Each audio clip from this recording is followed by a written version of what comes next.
नमस्कार, स्वराज एक्सप्रेस में आप सभी का बहुत स्वागत है। मैं हूं आपके साथ प्रियंका गुप्ता। आज यानी 1 फरवरी को वित्त मंत्री निर्मला सीतारमण 2024-25 के लिए बजट पेश करेंगी।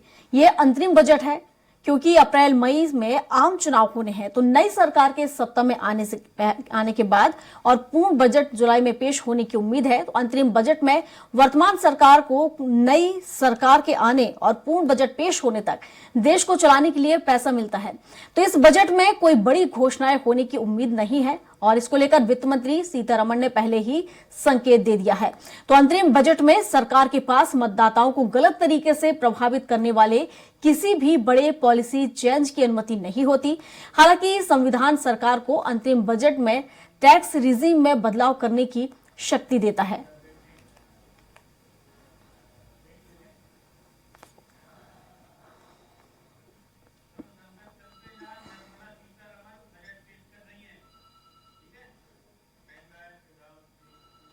चलिए आपको सीधा संसद लिए चलते हैं, जहां वित्त मंत्री निर्मला सीतारमण बजट पेश कर रही हैं। Ahead to the future with hope and optimism, with the blessings of the people, when our government under the visionary and dynamic leadership of Honorable Prime Minister Shri Narendra Modi assumed office in 2014, the country was facing enormous challenges. With Sabka Saath, Sabka Vikas as its mantra, the government overcame those challenges in right earnest. Structural reforms were undertaken. Pro-people programs were formulated and implemented promptly. Conditions were created for more opportunities for employment and entrepreneurship. The economy got a new vigor. The fruits of development started reaching the people at scale. The country got a new sense of purpose and hope. Naturally, the people blessed the government with a bigger mandate. In the second term, our government under the leadership of Honorable Prime Minister doubled down on its responsibilities to build a prosperous country with comprehensive development of all people and all regions. Our government strengthened its mantra to Sabka Saath, Sabka Vikas and Sabka Vishwas. Our development philosophy covered all elements of inclusivity, namely social inclusivity through coverage of all strata of the society and geographical inclusivity through development of all regions of the country. With the whole of nation approach of Sabka Prayas, the country overcame the challenges of once in a century pandemic, took long strides towards Atmanirbhar Bharat, committed to Panch Pran and laid solid foundations for the Amrit Kal. As a result, our young country has high aspirations, pride in its present, and hope and confidence for a bright future. We expect that our government, based on its stupendous work, will be blessed again by the people with a resounding mandate. Inclusive development and growth. Our humane and inclusive approach to development is a marked and deliberate departure from the earlier approach of provisioning up to village level. Development programs were thus provisioned. In the last 10 years, however, have targeted each and every household and individual through housing for all, Har Ghar Jal, electricity for all, cooking gas for all, bank accounts and financial services for all in record time. The worries about food have been eliminated through free ration for 80 crore people. Minimum support prices for the produce of Annadata are periodically increased appropriately. These and the provision of basic necessities have enhanced real income in the rural areas. Their economic needs could be addressed, thus spurring growth and generating jobs. Social justice. Our government is working with an approach to development that is all-round, all-pervasive, and all-inclusive. Sarvangin, Sarvasparshi, or Sarvasamaveshi. It covers all castes and people at all levels. We are working to make India a Vikasit Bharat by 2047. For achieving that goal, we need to improve people's capability and empower them. Previously, social justice was mostly a political slogan. For our government, social justice is an effective and necessary governance model. The saturation approach of covering all eligible people is the true and comprehensive achievement of social justice. This is secularism in action, reduces corruption, and prevents nepotism, prevents Bhai Bhatijawad. There is transparency and assurance that benefits are delivered to all eligible people. The resources are distributed fairly. All, regardless of their social standing, get access to opportunities. We are addressing systemic inequalities that had plagued our society. We focus on outcomes and not on outlays so that the social economic transformation is achieved. As our Prime Minister firmly believes, we need to focus on 4 major castes. They are Garib, Mahilaye, Yuva, and Annadata. Their needs, their aspirations, and their welfare are our highest priority. The country progresses when they progress. All 4 require and receive government support in their quest to better their lives. Their empowerment and well-being will drive the country forward. Garib Kalyan, Desh Ka Kalyan. We believe in empowering the poor. The earlier approach of tackling poverty through entitlements had resulted in very modest outcomes. When the poor became empowered partners in the development process, government's power to assist them also increases manifold. With the pursuit of Sabka Saath, in these 10 years, the government has assisted 25 crore people to get freedom from multi-dimensional poverty. Our government's efforts are now getting synergized with energy and passion of such empowered people. This is truly elevating them from poverty. Direct benefit transfer of 34 lakh crore rupees from the government using PM Jan Dhan accounts has led to savings of 2.7 lakh crores of rupees for the government. This savings has been realized through avoidance of leakages prevalent earlier. The savings have helped in providing more funds for Garib Kalyan. PM Swanidhi has provided credit assistance to 78 lakh street vendors. From that total of 78 lakh street vendors, 2.3 lakh have received credit for the 3rd time. PM Janman Yojana reaches out to the particularly vulnerable tribal groups who have remained outside the realm of development so far. PM Vishwakarma Yojana provides end-to-end support to artisans and craftspeople engaged in 18 trades. The schemes for empowerment of Divyangs and transgender persons reflect firm resolve of our government to leave no one behind. Welfare of Annadata. Farmers are our Annadata. Every year under PM Kisan Samman Yojana, direct financial assistance is provided to 11.8 crore farmers, including marginal and small farmers. Crop insurance is given to 4 crore farmers under PM Fasal Bima Yojana. These, besides several other programs, are assisting Annadata in producing food for the country and for the world.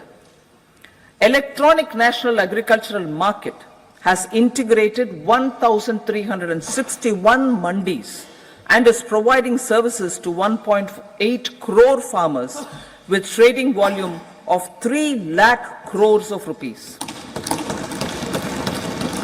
The sector is poised for inclusive, balanced, higher growth and productivity.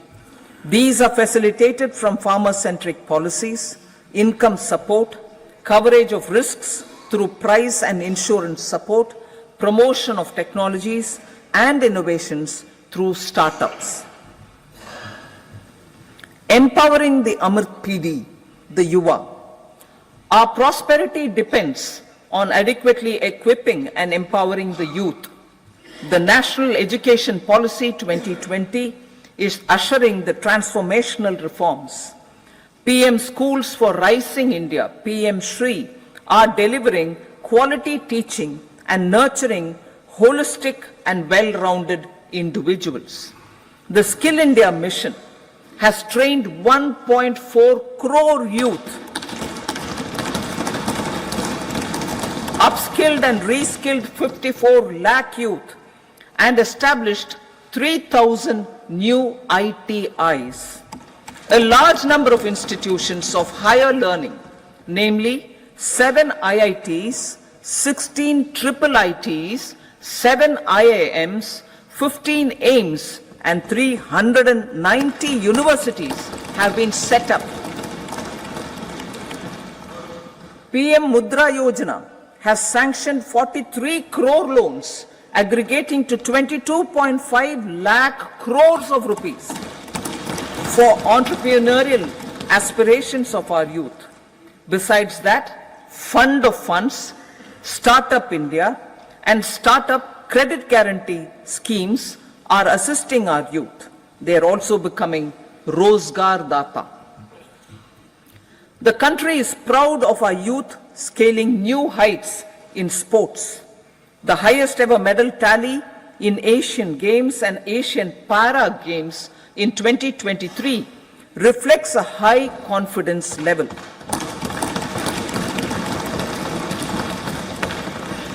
Chess prodigy and our #1 ranked player Pragnananda put up a stiff fight against the reigning world champion Magnus Carlsen in 2023. Today, India has over 80 chess grandmasters compared to little over 20 in 2010. Momentum for Nari Shakti. The empowerment of women through entrepreneurship, ease of living, and dignity for them has gained momentum in these 10 years. 30 crore Mudra Yojana loans have been given to women entrepreneurs. Female enrollment in higher education has gone up by 28% in 10 years. In STEM courses, girls and women constitute 43% of enrollment, one of the highest in the world. All these measures are getting reflected in the increasing participation of women in workforce. Making triple talaq illegal, reservation of 1/3 seats for women in the Lok Sabha and state assemblies, and giving over 70% houses under PM Awas Yojana in rural areas to women, and giving over 70% houses under PM Awas Yojana in rural areas to women as sole or joint owners have enhanced their dignity. Exemplary track record of governance, development and performance. Besides delivering on high growth in terms of gross domestic product, the government is equally focused on a more comprehensive GDP, that is, governance, development and performance. Our government has provided transparent, accountable, people-centric and prompt, trust-based administration with citizen-first and minimum government, maximum governance approach. The impact of all-round development is discernible in all sectors. There is macroeconomic stability, including in the external sector. Investments are robust. The economy is doing well. People are living better and earning better, with even greater aspirations for future. Average real income of the people has increased by 50%. Inflation is moderate. People are getting empowered, equipped, and enabled to pursue their aspirations. There is effective and timely delivery of programs and of large projects. Economic management. The multi-pronged economic management over the past 10 years has complemented people-centric, inclusive development. Following are some of the major elements. 1. All forms of infrastructure, physical, digital, or social, are being built in record time.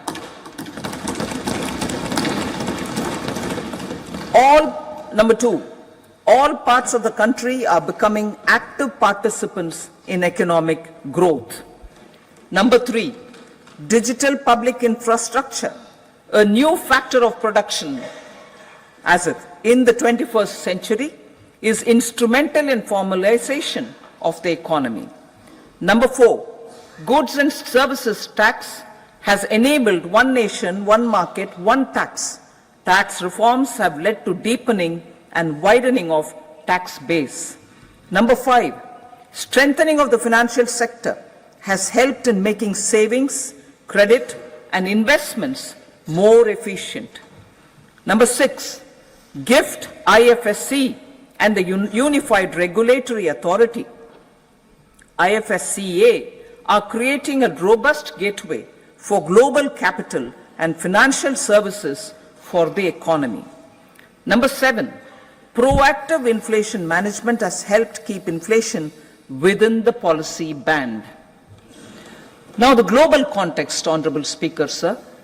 Geopolitically, global affairs are becoming more complex and challenging with wars and conflicts. Globalization is being redefined with reshoring and friendshoring, disruption and fragmentation of supply chains and competition for critical minerals and technologies. A new world order is emerging after the COVID pandemic. India assumed the G20 presidency during very difficult times for the world. The global economy was going through high inflation, high interest rates, low growth, very high public debt, low trade growth, and climate changes. The pandemic has led to a crisis of food, fertilizer, fuel, and finances for the world, while India successfully navigated its way. The country showed the way forward and built consensus on solutions for those global problems. The recently announced India-Middle East-Europe economic corridor is a strategic and economic game changer for India and others. In the words of Honorable Prime Minister, the corridor, and I quote, will become the basis of world trade for hundreds of years to come, and history will remember that this corridor was initiated on Indian soil, unquote. Vision for Vikasit Bharat. Our vision for Vikasit Bharat is that of prosperous Bharat in harmony with nature, with modern infrastructure, and providing opportunities for all citizens and all regions to reach their potential. With confidence arising from strong and exemplary track record of performance and progress, earning Sabka Vishwas, the next 5 years will be years of unprecedented development and golden moments to realize the dream of developed India by 2047. The trinity of demography, democracy, and diversity backed by Sabka Prayas has the potential to fulfill aspirations of every Indian. As Honorable Prime Minister in his Independence Day address to the nation mentioned, I quote, "There is no dearth of opportunities, as many opportunities as we want. The country is capable of creating more opportunities. Sky is the limit," unquote. Strategy for Amrit Kal. Our government will adopt economic policies that foster and sustain growth, facilitate inclusive and sustainable development, improve productivity, create opportunities for all, help them enhance their capabilities, and contribute to generation of resources to power investments and fulfill aspirations. Guided by the principle, reform, perform, and transform, the government will take up next generation reforms and build consensus with the states and stakeholders for effective implementation. It is an important policy priority for our government to ensure timely and adequate finances, relevant technologies, and appropriate training for the micro, small, and medium enterprises, MSMEs, to grow and also compete globally. Orienting the regulatory environment to facilitate their growth will be an important element of this policy mix. Aligning with the Panchamrit goals, our government will facilitate sustaining high and more resource-efficient economic growth. This will work towards energy security in terms of availability, accessibility, and affordability. For meeting the investment needs, our government will prepare the financial sector in terms of size, capacity, skills, and regulatory framework. Aspirational Districts Program. Our government stands ready to assist the states in faster development of aspirational districts and blocks, including generation of ample economic opportunities. Development of the East. Our government will pay utmost attention to make the eastern region and its people a powerful driver of India's growth.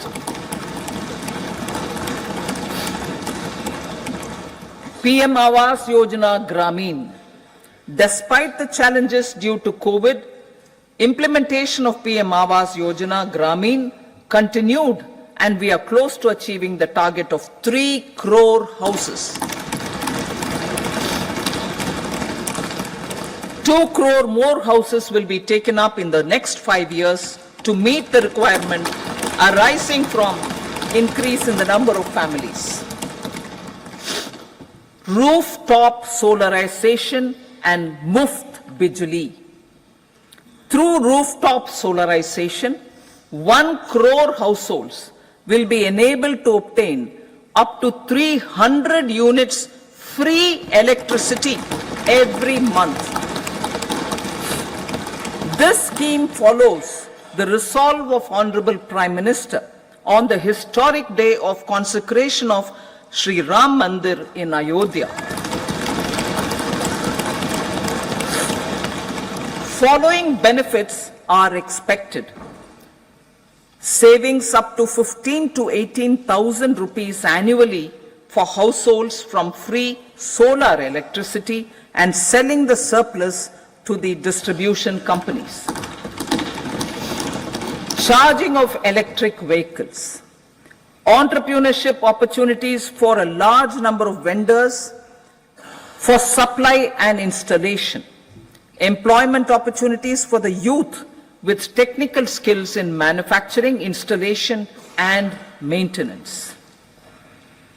Housing for middle class. Our government will launch a scheme to help deserving sections of the middle class, and I quote from Honorable Prime Minister's words, living in rented houses or slums or chawls and unauthorized colonies, unquote, to buy or build their own houses. Medical colleges. Several youth are ambitious to get qualified as doctors. They aim to serve our people through improved healthcare services. Our government plans to set up more medical colleges by utilizing the existing hospital infrastructure under various departments. A committee for this purpose will be set up to examine the issues and make relevant recommendations.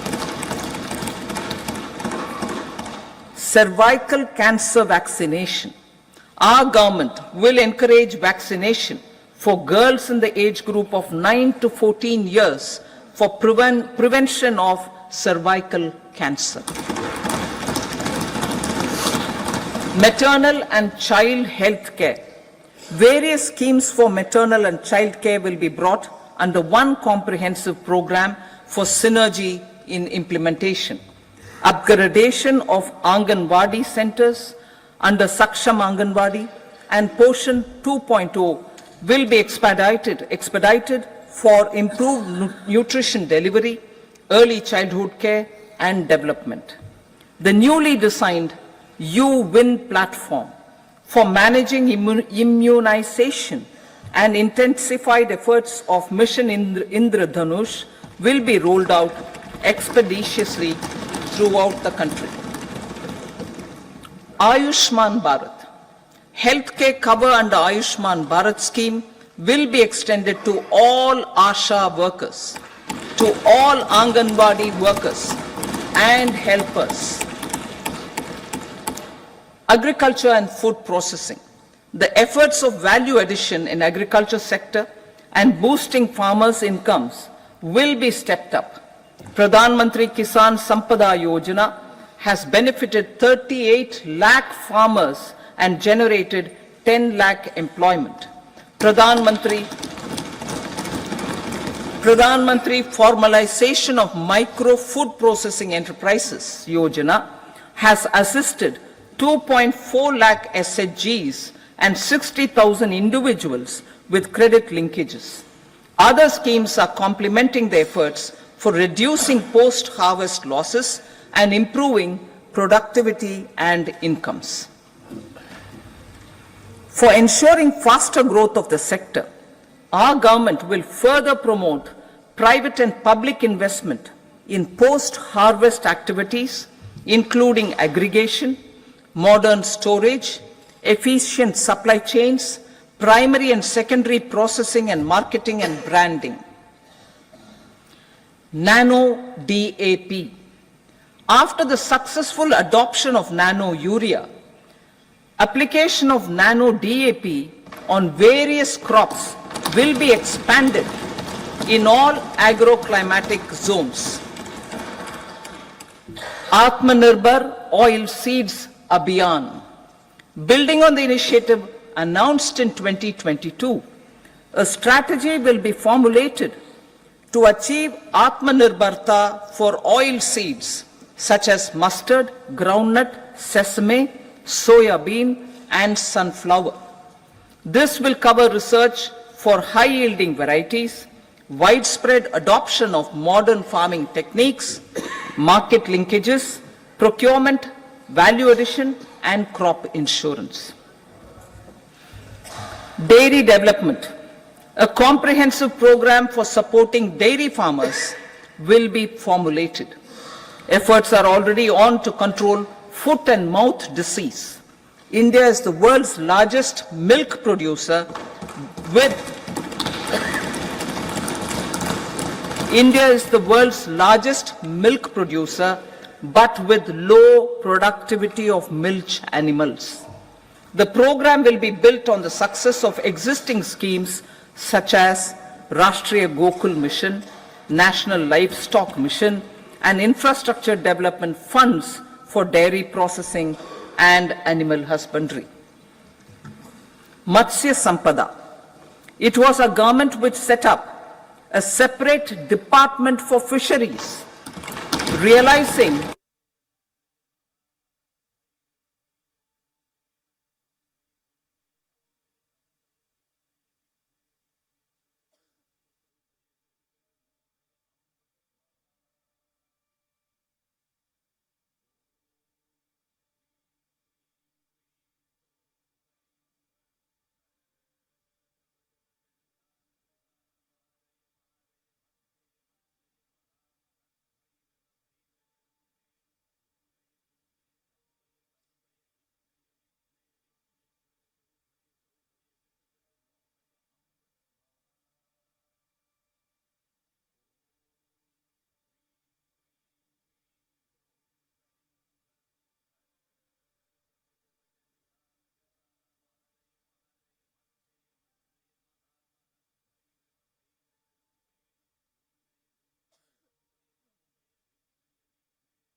Nirmala Sitharaman budget पेश कर रही हैं। चुनावी साल में वित्त मंत्री ने खोला पिटारा। 2047 तक भारत को विकसित बनाएंगे, घर पानी बिजली मुहैया कराई जा रही है। तो छोटा बजट लेकिन बड़ी उम्मीद, 3000 नए ITI खोले जाएंगे। विश्व मंचों पर हमारे खिलाड़ी जो है अच्छे प्रदर्शन कर रहे हैं।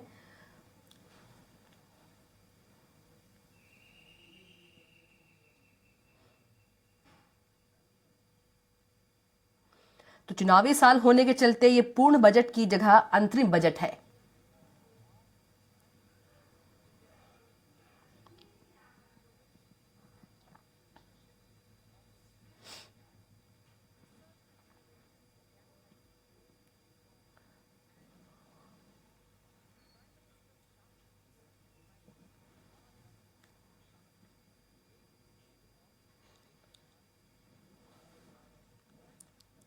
तो वित्त मंत्री सीतारमण अंतरिम बजट पेश कर रही हैं।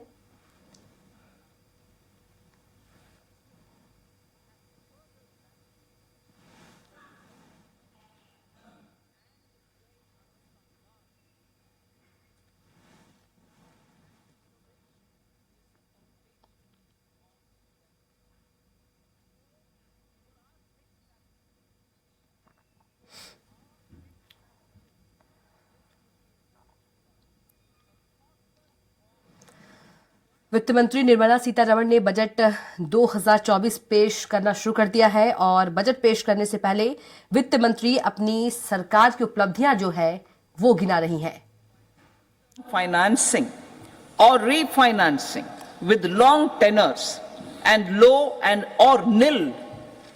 I repeat that sentence. The corpus will provide long-term financing or refinancing with long tenors and low or nil interest rates. This will encourage the private sector to scale up research and innovation significantly in sunrise domains. We need to have programs that combine the powers of our youth and technology. A new scheme will be launched for strengthening deep tech technologies for defense purposes. Infrastructure development. Building on the massive tripling of the capital expenditure outlay in the past 4 years, resulting in huge multiplier impact on economic growth and employment creation, the outlay for the next year is being increased by 11.1% to 11,111 crore rupees. This would be 3.4% of our GDP. Railways. 3 major economic railway corridor programs will be implemented. These are energy, mineral and cement corridor. Number 2, port connectivity corridors. And number 3, high traffic density corridors. The projects have been identified under the PM Gati Shakti for enabling multimodal connectivity. They will improve logistics efficiency and reduce cost. The resultant decongestion of the high traffic corridors will also help in improving operations of passenger trains, resulting in safety and higher travel speed for passengers. Together with dedicated freight corridors, these 3 economic corridor programs will accelerate our GDP growth and reduce logistic costs.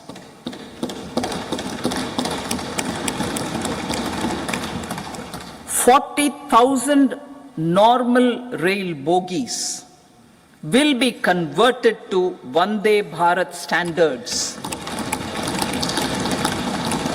to enhance safety, convenience and comfort of passengers. Aviation sector.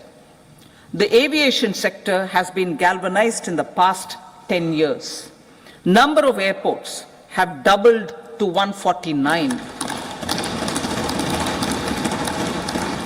Rollout of air connectivity to Tier 2 and Tier 3 cities under Udan scheme has been widespread. 517 new routes are carrying 1.3 crore passengers. Indian carriers have proactively placed orders for over 1,000 new aircrafts.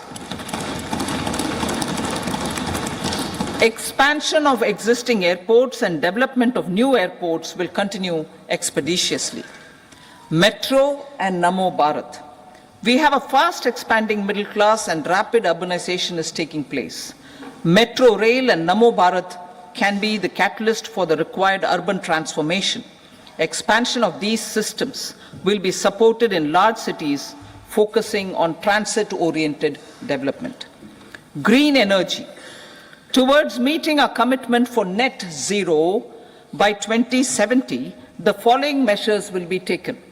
Viability gap funding will be provided for harnessing offshore wind energy, potential for initial capacity of 1 gigawatt. Coal gasification and liquefaction capacity of 100 metric tons will be set up by 2030. This will also help in reducing imports of natural gas, methanol, and ammonia.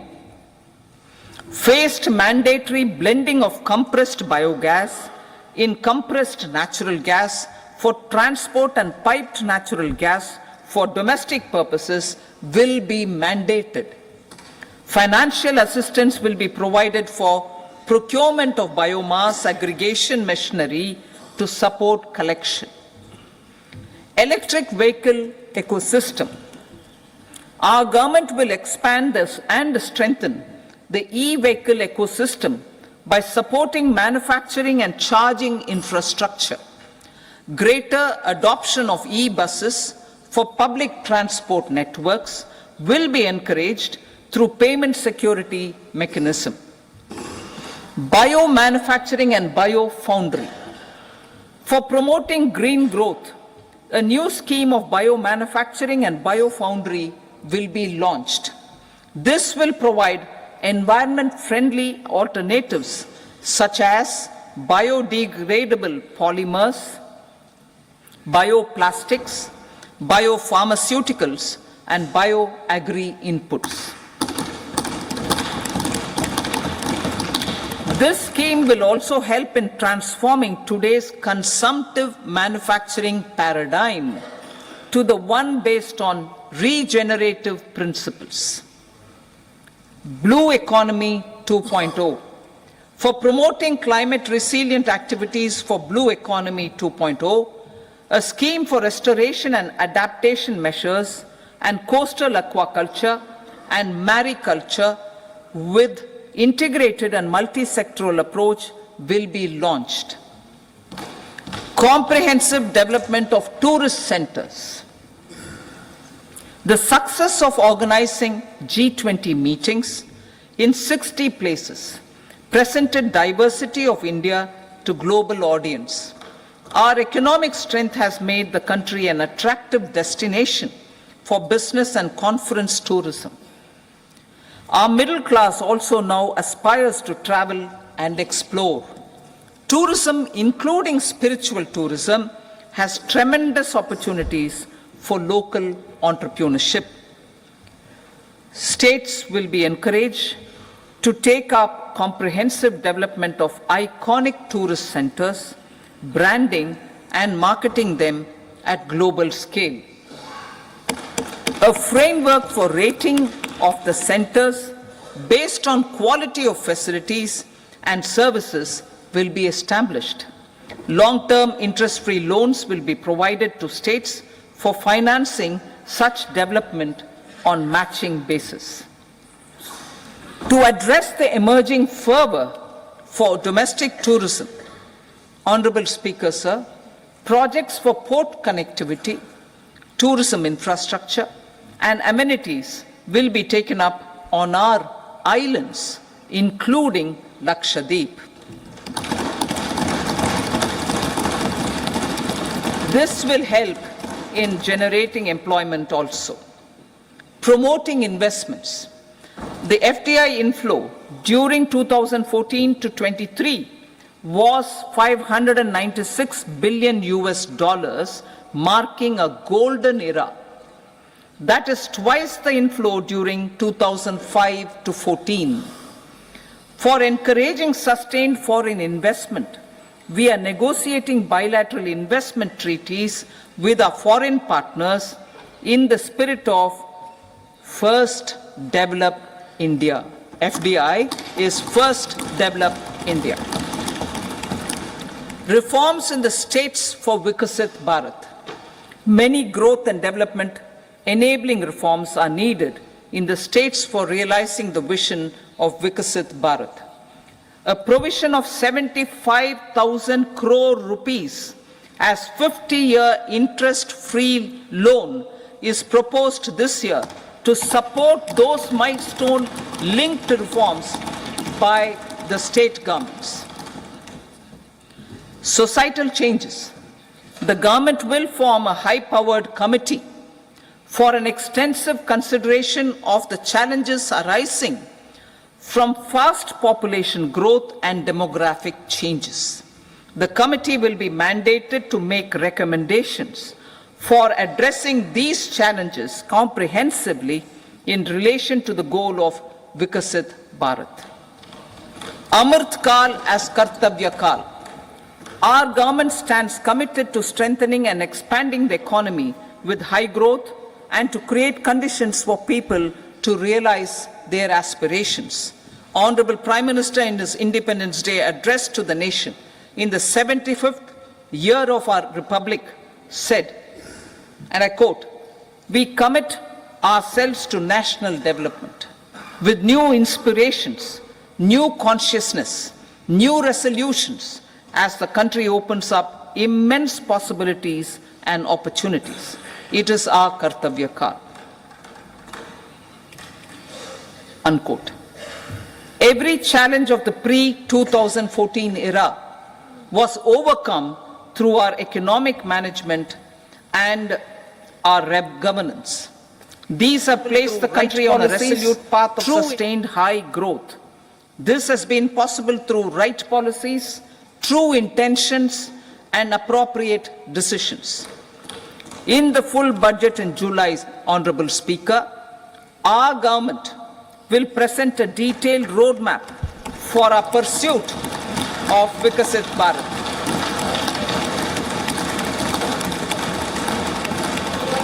Revised estimates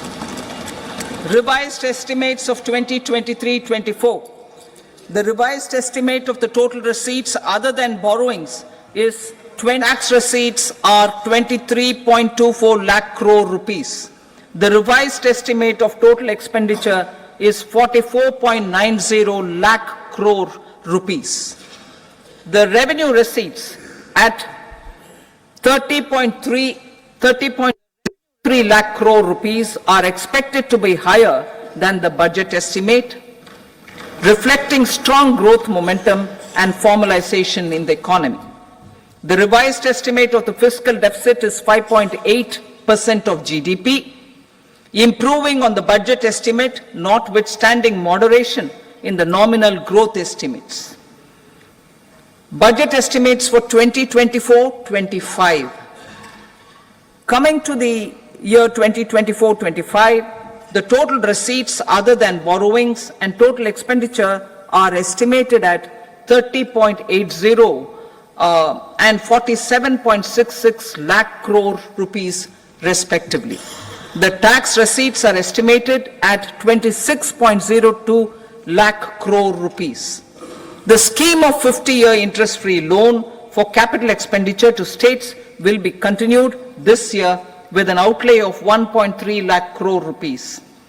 We continue on the path of fiscal consolidation as announced in my budget speech of 2021-22 to reduce fiscal deficit below 4.5% by 25-26. The fiscal deficit in 2024-25 is estimated to be 5.1% of GDP, adhering to that path. So the gross and net market borrowings through dated securities during 24-25 are estimated at 14.13 lakh crore rupees and 11.75 lakh crore respectively. Both will be less than that in 23-24. Now that the private investments are happening at scale, the lower borrowings by the central government will facilitate larger availability of credit for the private sector. Vote on account. I'll be seeking vote on account approval of the Parliament through the appropriation bill for a part of the financial year 2024-25. I will now move to Part B. Honorable Speaker, sir, over the last 10 years, the direct tax collections have more than trebled and the return filers swelled 2.4 times. I would like to assure the taxpayers that their contributions have been used wisely for the development of the country and welfare of its people. I appreciate the taxpayers for their continued support. The government has reduced and rationalized tax rates. Under the new tax scheme, there is now no tax liability for taxpayers with income up to 7 lakh rupees, up from 2.2 lakh rupees in the financial year 2013-14. The threshold for presumptive taxation for retail businesses was increased from 2 crores to 3 crores. Similarly, the threshold for professionals eligible for presumptive taxation was increased from 50 lakh rupees to 75 lakh rupees. Also, corporate tax rate was decreased from 30% to 22% for existing domestic companies and to 15% for certain new manufacturing companies. Honorable Speaker, sir, in the last 5 years, our focus has been to improve taxpayers' services. The age-old jurisdiction-based assessment system was transformed with the introduction of faceless assessment and appeal, thereby imparting greater efficiency, transparency, and accountability. Introduction of updated income tax returns, a new Form 26AS, and pre-filling of tax returns have made filing of tax returns simpler and easier. Average processing time of returns has been reduced from 93 days in the year 2013-14 to a mere 10 days this year, thereby making refunds faster. Indirect taxation. By unifying the highly fragmented indirect tax regime in India, the GST has reduced the compliance burden on trade and industry. The industry has acknowledged the benefits of GST. According to a recent survey conducted by a leading consulting firm, 94% of industry leaders view the transition to GST as largely positive. According to 80% of the respondents, it has led to supply chain optimization, as elimination of tax arbitrage and octroi has resulted in disbanding of checkposts at the state and city boundaries. At the same time, tax base of GST more than doubled, and the average monthly gross GST collection has almost doubled to 1.66 lakh crores this year. States too have benefited. States' SGST revenue, including compensation released to states in the post-GST period of 2017-18 to 2022-23, has achieved a buoyancy of 1.22. In contrast, the tax buoyancy of state revenues from subsumed taxes in the pre-GST 4-year period of 2012-13 to 2015-16 was a mere 0.72. The biggest beneficiaries are consumers, as reduction in logistic cost and taxes have brought down prices of most goods and services. We have taken a number of steps in customs to facilitate international trade. As a result, the import release time declined by 47% to 71 hours at inland container depots, by 28% to 44 hours at air cargo complexes, and by 27% to 85 hours at seaports over the last 4 years since 2019, when the national time release studies were first started. Tax proposals. As for tax proposals, in keeping with the convention, I do not propose to make any changes relating to taxation and propose to retain the same tax rates for direct and indirect taxes, including import duties. However, certain tax benefits to startups and investments made by sovereign wealth or pension funds, as also tax exemption on certain income of some IFSC units, are expiring on 31/3/2024. To provide continuity in taxation, I propose to extend the date to 31/3/2025. Moreover, in line with the government's vision to improve ease of living and ease of doing business, I wish to make an announcement to improve taxpayer services. There are a large number of petty, non-verified, non-reconciled or disputed direct tax demands, many of them dating as far back as 1962, which continue to remain on the books, causing anxiety to honest taxpayers and hindering refunds of subsequent years. Honorable Speaker, sir, I propose to withdraw such outstanding direct tax demands up to 25,000 rupees pertaining to the period up to financial year 2009-10 and up to 10,000 rupees for financial years 2010-11 to 2014-15. This is expected to benefit about 1 crore taxpayers. 1 crore taxpayers would benefit out of this. Economy then and now.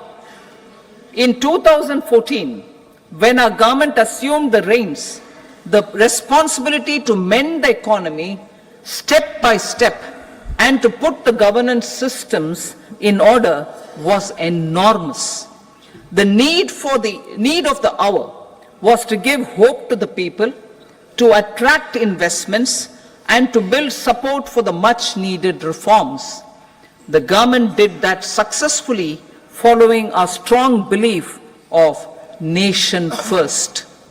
The crisis of those years has been overcome, and the economy has been put firmly on a high sustainable growth path with all-round development. It is now appropriate to look at where we were then. I repeat, it is now appropriate to look at where we were then till 2014 and where we are now, only for the purpose of drawing lessons from the mismanagement of those years. The government will lay a white paper on table of the House.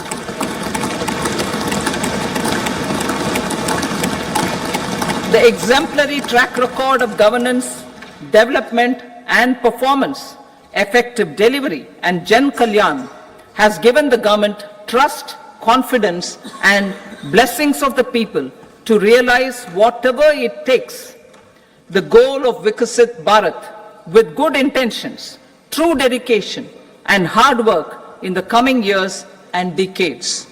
With this, Honorable Speaker, I commend the interim budget to this august House. Jai Hind.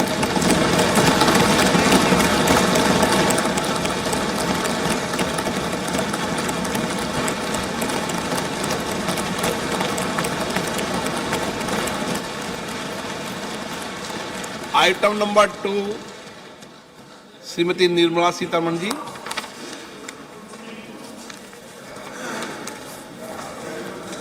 Sir, with your permission, I rise to lay on the table the following statements under Section 3(1) of the Fiscal Responsibility and Budget Management Act 2003, Medium-Term Fiscal Policy cum Fiscal Policy Strategy Statement and Macroeconomic Framework Statement. Item number 3 Shrimati Nirmala Sitharaman ji. Sir, with your permission, I rise to move for leave to introduce the Finance Bill 2024. प्रश्न ये है कि विधेयक को पुनर्स्थापित करने की अनुमति प्रदान की जाए। जो सदस्य इसके पक्ष में हाँ कहें, जो सदस्य विरोध में ना कहें। मेरे विचार में निर्णय हाँ वालों के पक्ष हुआ, हाँ वालों के पक्ष हुआ। माननीय मंत्री जी विधेयक को पुनर्स्थापित करें। So I introduce the bill. सभा की कार्रवाई शुक्रवार दिनांक 2 फरवरी 2024 को प्राप्त 11 बजे तक के लिए स्थगित की जाती है।